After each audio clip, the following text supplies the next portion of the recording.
All right, guys, we have to do an urgent real-time Bitcoin forecast because we've got a downward channel with a pivot. You see this pivot here? We don't have the space filled. This space comes, well, there's more stuff up here that I'm not going to zoom out and show you. But anyway, there's a absolute channel. It's a downward channel, and these things are almost always bullish.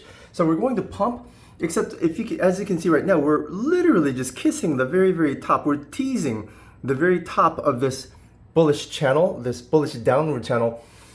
And normally when this happens, we do take one last dip. We don't normally just go, boof, hey, we're just going to go kumbaya.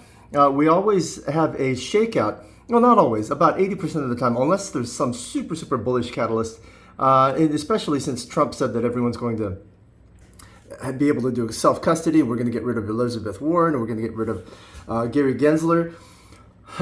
So, I mean, it's super bullish, but I do think there's a possibility that we're going to dump here down to this point and retest these lows.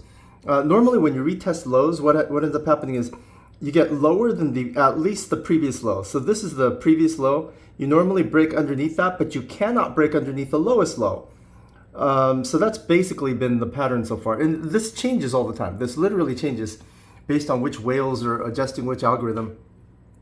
So you kind of have to just take notes on this and say, well, the last 5 times we broke lower than the lowest or the highest low, and we broke lower than the second highest low, but we didn't break lower than the lowest low, and that's been the same for the last 5. Oh shit, things changed now. So you got to just update as you go on.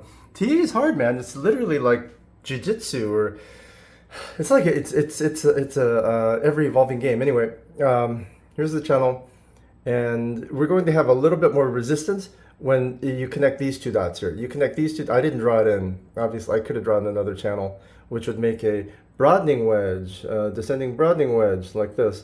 I didn't draw that in, but when you connect this dot and connect this dot, connect these 2 dots, and we should have a little bit more resistance right up in here somewhere.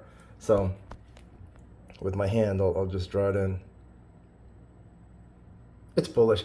What I would do is get WorldCoin. WorldCoin is probably going to be the most bullish thing out there. And then I would also get a ton of Continuum because they're about to make some major releases. And this isn't just announcements about releases. This is a product that people are actually going to pay for and buy Continuum coin to be able to use the service.